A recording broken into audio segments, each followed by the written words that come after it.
আলহামদুলিল্লাহ। সুপ্রিয় দিনী ভাই বোনেরা, কাছে দূরে দেশ ও বিদেশ থেকে যেখান থেকে আমার আলোচনা শুনতেছেন সবাইকে জানাই আমার অন্তরের অন্তরস্থল থেকে সালাম। আসসালামু আলাইকুম রহমতুল্লাহি ওবারাকাতুহু। সুপ্রিয় দিনী ভাই বোনেরা, আজকে আমরা শিখব এমন একটি গুরুত্বপূর্ণ তদবির, এমন একটি গুরুত্বপূর্ণ কোরআনী আমল, যে আমলটি করার মাধ্যমে আপনি আপনার সন্তানকে বশ করতে পারবেন, আপনি আপনার সন্তানকে বাধ্য করতে পারবেন, আপনার সন্তান আপনার কথা শুনবে। অথবা আপনি স্ত্রী আপনার স্বামীকে বশ করতে চান বৈধ পন্থায়, আল্লাহ তাআলা সন্তুষ্ট করার উদ্দেশ্যে, তাহলে এই কোরআনী আমলের মাধ্যমে আজকে যে আমরা আমলটি শিখব, এই আমলটি করার মাধ্যমে আপনার অবাধ্য স্বামীকে বাধ্য করতে পারবেন। অথবা আপনার স্বামী চান আপনার স্ত্রীকে আল্লাহ তাআলার সন্তুষ্টির উদ্দেশ্যে আপনার বশ করতে, আপনার আনুগত্যে আনতে, তাহলে আপনিও পারবেন আমলটি করতে। শুধু তাই নয়, আপনি কর্মচারী, আপনি আপনার মালিককে বশ করতেছেন আপনার বৈধ পন্থা একমাত্র আল্লাহ রাসূল সন্তুষ্ট করার উদ্দেশ্যে, তাহলে এই আমলটি করার মাধ্যমে সম্ভব হবে ইনশাআল্লাহ আযজা ওয়া জাল্লা। আমলটি খুব মনোযোগ সহকারে শুরু থেকে শেষ পর্যন্ত দেখলে, আমি যেভাবে বলবো এভাবে করলে ইনশাআল্লাহ 100% গ্যারান্টি দিয়ে বলতেছি, ইনশাআল্লাহ আপনি সফলতা পাবেন। যে কেউ আপনার বাধ্য হবে যদি আপনি আমলটি করতে পারেন। দেখেন, প্রথমত যদি আপনি চান আপনার অবাধ্য সন্তানকে বশ করতে, তাহলে আপনি আমলটি করবেন কীভাবে? আপনি সূরা আল ইমরানের 1 থেকে 2 নং আয়াত, আলিফ লাম মিম আল্লাহু লা ইলাহা ইল্লা হুয়াল হাইয়ুল কাইয়্যুম, এই মাত্র 2টি আয়াত সূরা আল ইমরানের, এই 2টি আয়াত প্রতিদিন 7 বার করে মোট আপনি 40 দিন পর্যন্ত, কয়দিন পর্যন্ত? 40 দিন পর্যন্ত পড়তে হবে। এই 7 বার এই আয়াতটি পড়ার পূর্বে আপনাকে আউযু বিল্লাহ, বিসমিল্লাহ শরীফ এটা পড়ার আগে আপনাকে দুরূদ শরীফ পড়তে হবে কয়েকবার, আবার শেষে কয়েকবার দুরূদ শরীফ পড়তে হবে ইনশাআল্লাহ আযজা ওয়া জাল্লা। যদি আপনি এই 7 বার পড়ার পরে কোনো মিষ্টান্ন দ্রব্যের উপরে ফু দিয়ে, যদি সে আপনার দ্বারের কাছে থাকে, আপনার সন্তান তো অবশ্যই আপনার নিকটেই থাকে, অথবা যদি বিদেশ থাকে, দ্বারে থাকলে আপনি তাকে খাওয়াতে হবে। কি খাওয়াবেন? মিষ্টি দ্রব্য, কোনো ফল অথবা মিষ্টি দ্রব্য কোনো জিনিস, ওটার উপর আপনি ফু দিয়ে ওই মিষ্টি দ্রব্য তাকে পান করাবেন, পানির মধ্যে মিশ্রণ করে, অথবা যেভাবে হোক তাকে পান করাবেন, তাকে খাওয়াবেন ইনশাআল্লাহ আযজা ওয়া জাল্লা। আপনার অবাধ্য সন্তান, যে সন্তান আপনার কথা শুনে না, আপনার কথা মতো চলে না, আপনি চান তাকে হাফেজ বানাতে, কিন্তু সে হাফেজ পড়তে চায় না, আপনি এই আমলটি করলে ইনশাআল্লাহ আপনার সন্তান আপনার বাধ্য হবে, আপনার সন্তান আপনার কথা শুনবে, ঠিকমতো পড়ালেখা করবে। তাহলে আপনি প্রতিদিন 7 বার করে পড়বেন, মোট 40 দিন পর্যন্ত আমলটি করে যাবেন ইনশাআল্লাহ। আল্লাহ তাআলা আপনার উপর দয়া করবেন। এই আমলটি করার কারণে প্রত্যেকটা হরফে 10টি করে নেক হবে, কোন আয়াত তো প্রত্যেক হরফে করে নেক হবে, 10টি করে নেক হবে।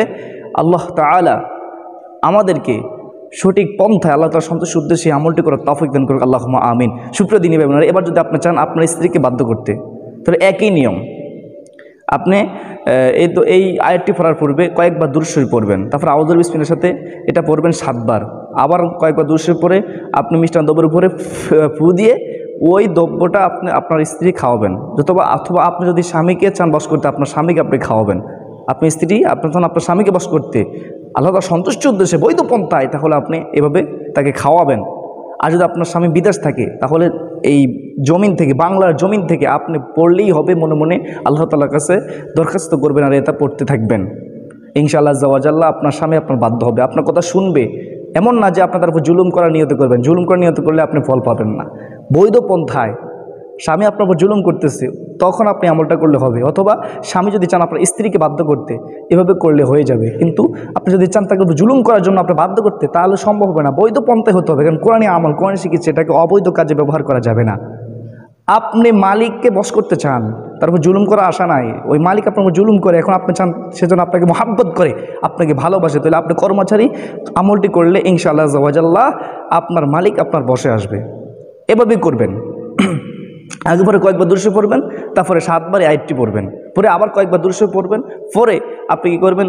মিষ্টান্ন দ্রব্যের উপরে অথবা কোনো মিষ্টান্ন দ্রব্য যদি না পান, তাহলে আপনি ফলের উপরে, ফলও যদি না পান, তাহলে যদি আপনাদের খাওয়াতে কোনো ব্যবস্থাই না থাকে, তাহলে আয়াতটি আপনি পড়বেন, আমল করে যাবেন মোট 40 দিন পর্যন্ত।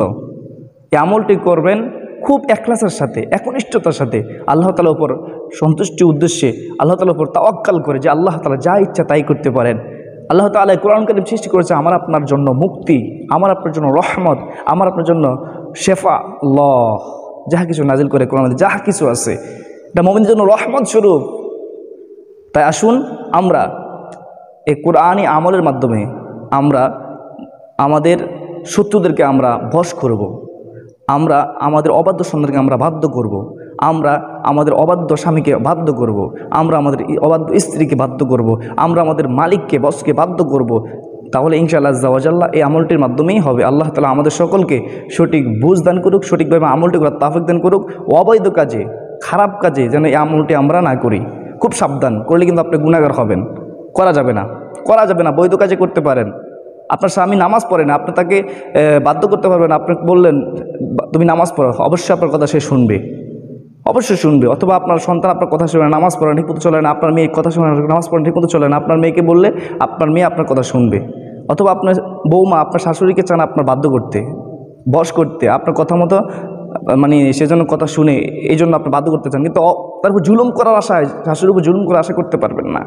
আপনার শাশুড়ি আপনার জুলুম করে এই জন্য আপনি করতে পারেন। অথবা আপনি শাশুড়ি আপনার বৌমা আপনার উপর জুলুম করে, আপনি বৌমা হিসেবে আমলটি করতে পারেন, আপনার স্ত্রীর উপর প্রয়োগ করতে পারেন, আপনার বৌমার উপরে প্রয়োগ করতে পারেন।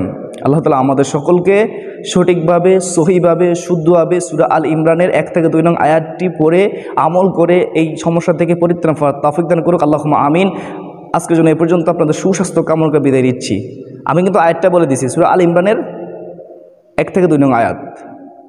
আলিফ লাম মিম আল্লাহু লা ইলাহা ইল্লা হুয়াল হাইয়ুল কাইয়্যুম। আলিফ লাম মিম আল্লাহু লা ইলাহা ইল্লা হুয়াল হাইয়ুল কাইয়্যুম। এই আয়াতটি পড়বেন।